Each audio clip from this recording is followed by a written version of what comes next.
Today we are going to watch episode 13. To investigate online fraud, DGI and the others entered the tiger's den, that small island. Upon investigation, it was found that there were several highly suspicious individuals on the island, and the temple on top of the hill was likely the criminals' hideout. DGI entered the temple in disguise to investigate. He saw that the writings on the lotus lanterns in the main building were not prayers from devotees, but rather names of various fraudulent accounts. The small Buddha statues next to them were actually symbols for criminals who had been released or were about to be released from prison. While DGI was investigating openly, the temple's head monk returned to the island. Suspicious of DGI's identity, the photographer informed the head monk about DGI's suspicious behavior. Upon seeing DGI, the head monk showed no courtesy and immediately called the island's police station. When the police arrived, they handcuffed DGI without listening to a word and demanded to know his real purpose for coming there. While DGI was talking to the police,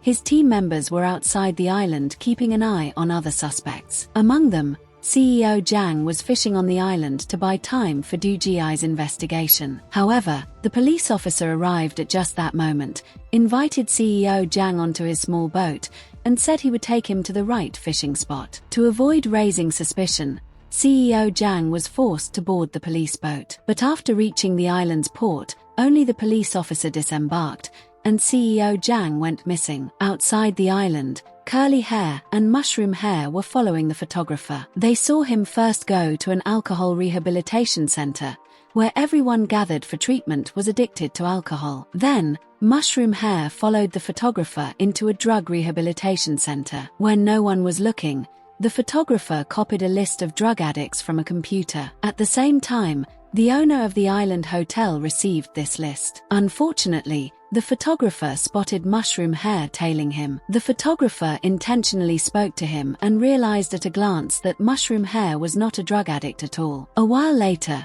the photographer went to an impound lot for illegal parking and used a hidden camera in his bag to take pictures of the license plates of fined vehicles. This list of illegal vehicles was also sent to the hotel owner. In reality, alcoholics, drug addicts, and people fined for illegal parking, these were their chosen targets for scams. Curly hair followed the photographer to the vehicle impound lot, but similarly, the sharp-eyed photographer caught on to his intentions. At night, the photographer returned to the island. Curly hair followed him the entire way, but as soon as he stepped on shore, a fisherman noticed him. Go-eun was following a seafood truck driven by the fisherman. She saw the fisherman go into a warehouse and distribute fraud manuals and equipment to a group of workers. Combining this with previous experience, Go-eun realized the manuals were created on the small island, sent off the island, and finally given to part-time fraud workers. Unfortunately, the fisherman spotted Go-eun as well. Go-eun, curly hair, and mushroom hair were all caught and imprisoned by the fisherman.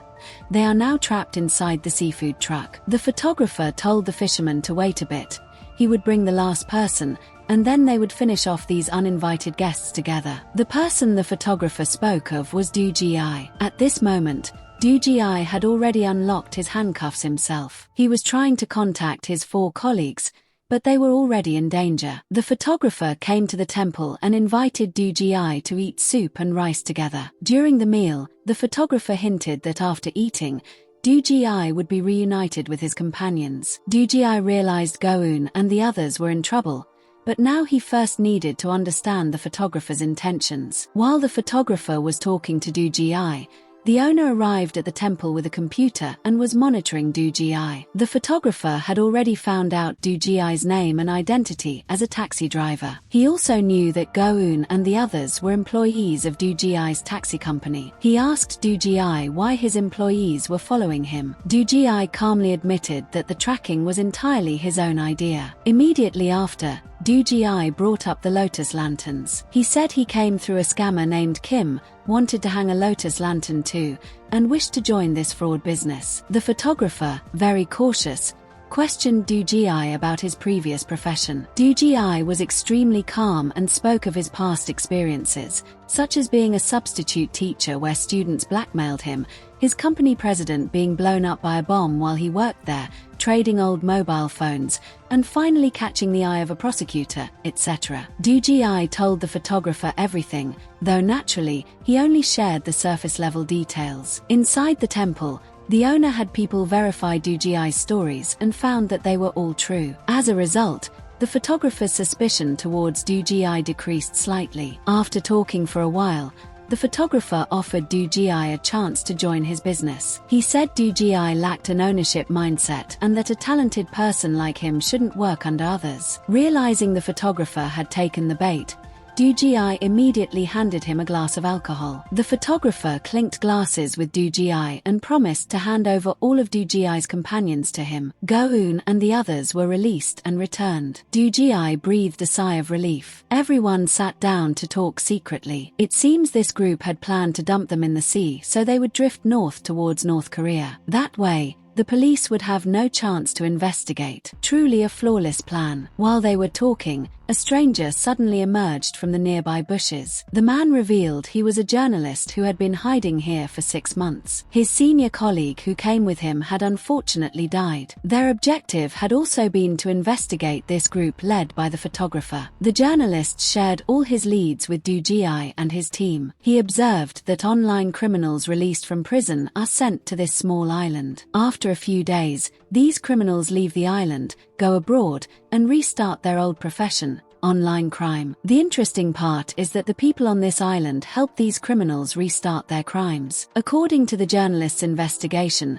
these people control countless criminal branches spread across the world, yet they have never faced investigation for this. DGI had already sensed this because he had stolen a pen from the temple. The pen had Judicial Research and Training Institute written on it. This meant there were former prosecutors in this group. They know legal loopholes well and are experienced with investigation procedures. So, they only create the framework to assist crimes from the outside. Understanding the complexity and difficulty of the case, the journalist asked for help from DGI and his team. He had to do something for his deceased senior. Meanwhile, inside the temple, the photographer, the owner, the head monk, and the police officer were discussing their crime plans for the upcoming season. The head monk still suspected that DGI's team was trouble and wanted to eliminate them, but the photographer objected. They are planning to open 2 new criminal branches next year and need people to manage them. The head monk wanted to test DGI himself. He asked if DGI had enough investment money. DGI named a figure,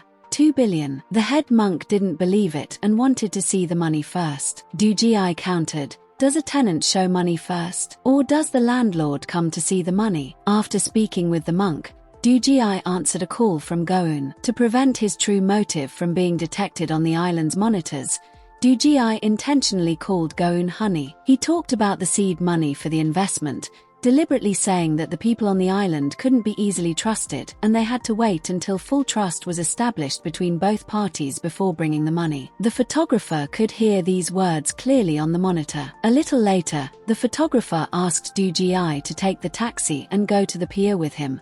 Today he was going to pick up an important guest. Before the guest arrived, the photographer asked DGI why people always died or went missing in the places DGI had been, from school to the office. Why was DGI the only survivor? Behind him, the killer fisherman pulled out a knife and was approaching DGI. DGI remained extremely calm and threw a question back at the photographer.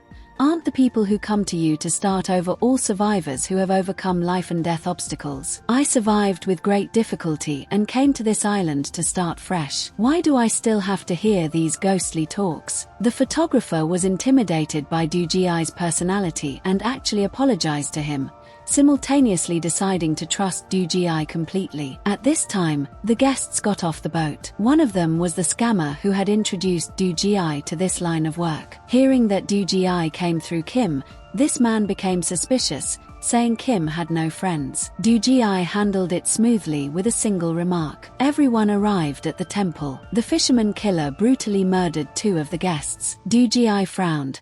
It seems this opponent is much tougher than previous ones. The episode ends here. For the next episode, please like the video, comment, and subscribe to the channel.